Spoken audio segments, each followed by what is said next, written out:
very serious after he was carted off the field. Here's our medical technician right here. Well, you say any letter that starts farther away from A, from an ACL, is a great thing. But from what I read, a posterior cruciate ligament is so much better than an anterior cruciate or a medial collateral ligament, whatever that MCL is. Those aren't good. Those aren't good. None of them are good, but if he does rest, relaxation, some physical therapy, then hopefully he can avoid surgery if it's not that serious. Need to get a ligament that starts with Z or something. ZCL. Whatever. That'd be the best. It looks like it's, I guess, they lucked out. Yeah.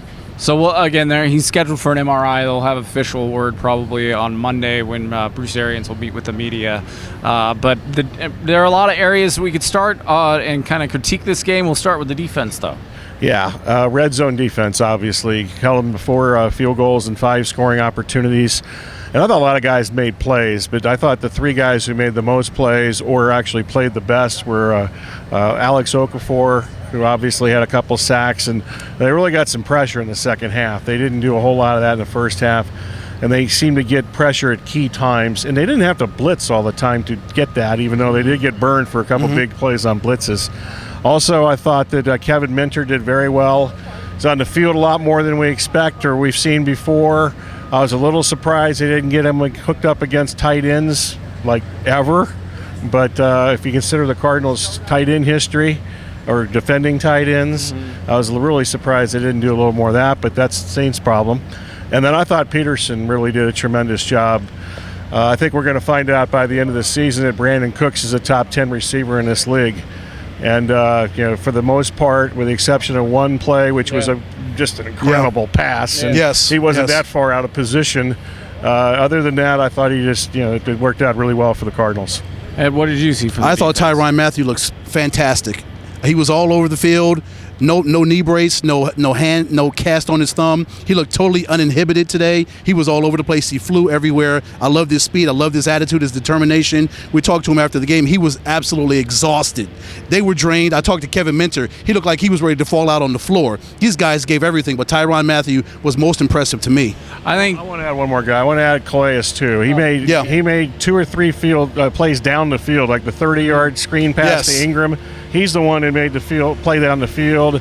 There was another pass play on a slant to, I don't remember who it was, but he made the play there, and he got pressure. And he told me he was cramping up the entire fourth quarter, and that's why he wasn't in the game a whole lot there in the at the end. I think it was about every other series he was in there, but he was cramping up a lot. And I think their ability they gave up a lot of big yards through the screenplay, but when it came down to it, like we mentioned, the red zone, they were able to adjust and come up and stop those screenplays when they had to. Well, yeah, the 2 key plays on screens where they blew up the goal line area down here when Jefferson and Minter and Powers turned that play back in. But between the 3 of those guys, they stopped that, and that resulted in a field goal. And also on the next to last drive, there was a screen play that they blew that up and that also was a field goal. That was a 3rd down play also. Offensively, putting up 31 points, pretty good. I mean, they ran the ball pretty well. They spread the field a lot. I mean, this is a very versatile offense.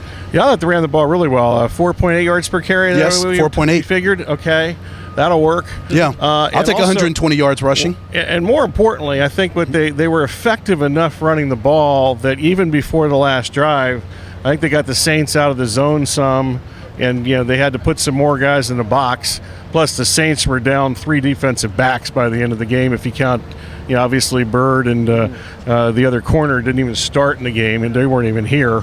So, that probably helped a little bit too. But, they weren't able to just sit back and play zone the whole game, and I think that helped out certainly in the last couple drives when they got some big pass plays.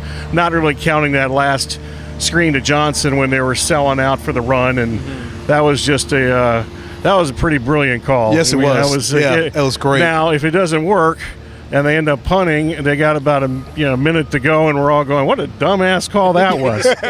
But it worked out rather well. That was impressive. David Johnson, so much speed on the outside. Once he got to that outside, he hit that corner. He was gone. There was nobody was going to catch him. That was impressive. And I think he was only on the field for 3 or 4 offensive plays, and a couple of them were passes to him.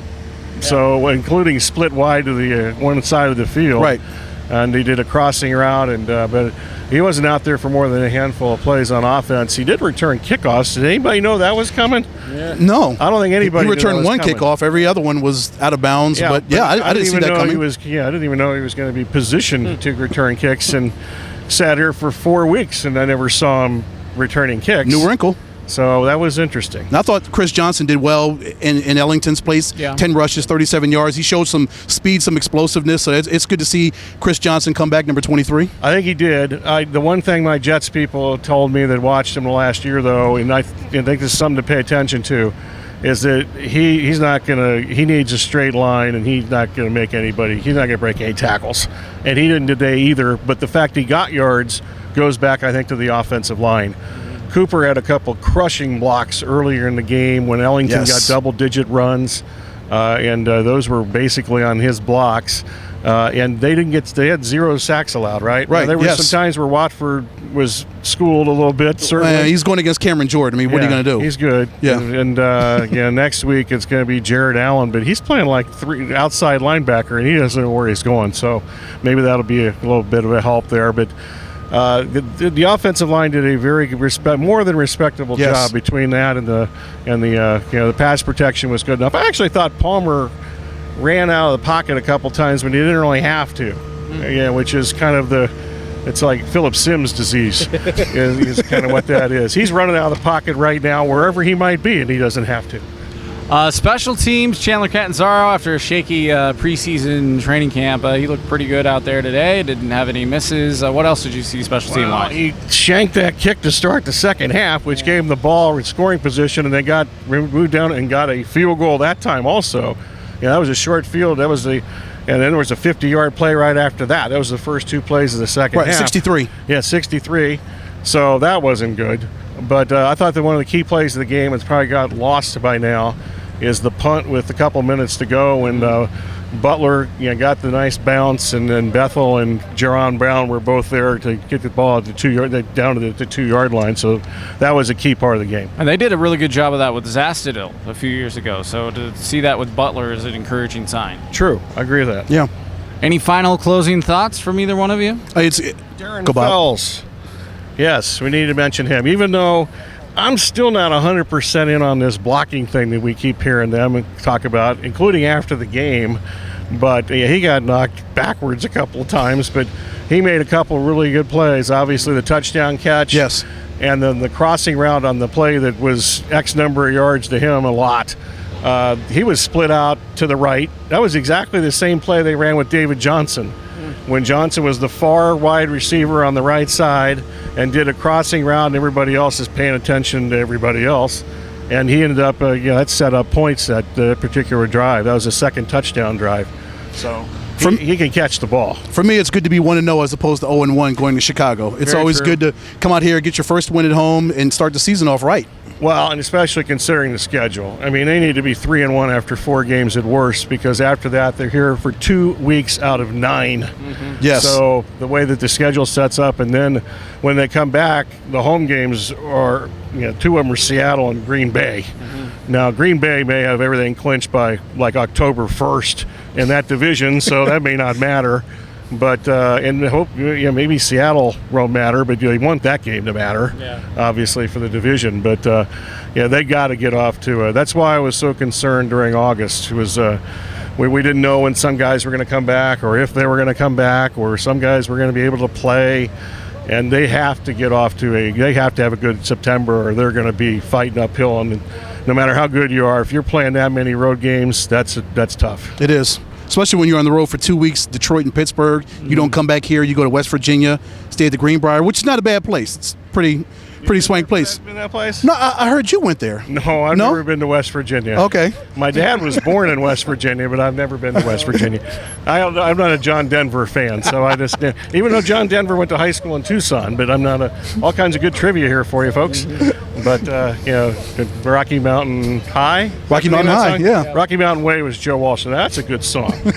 So what should we be expecting in tomorrow's Sports Zone, Bob? We'll talk about the Cardinals. I hear ASU allegedly played a game last night. Yeah, allegedly. I was there. It was interesting. I watched on TV. Lucky for you, you were at home watching on TV. I'll tell you something else that just kind of piss you off further, I was asleep 5 minutes after that game was over. So, and you were still working. Were there? What time did you get home, Rich? Around 3 in the morning. 3 in the morning? Wow. Yep. Did you go anywhere on the way home? Back to the station to work. That doesn't count. Yeah. Dedication. Well, I guess and In-N-Out Burger, but... Oh, that's a good idea. Yeah. Okay. No, we'll talk about, obviously, the football rewind from the weekend. Lots of Cardinals. We'll have Cardinals. I got to think this out here for a second. Well, all three of them 11:15, and then kind of tease you into the rest of the show. We'll have more Cardinals at 12:05, 12:15. That'll be locker room reaction. 1:05, we'll hear from Graham.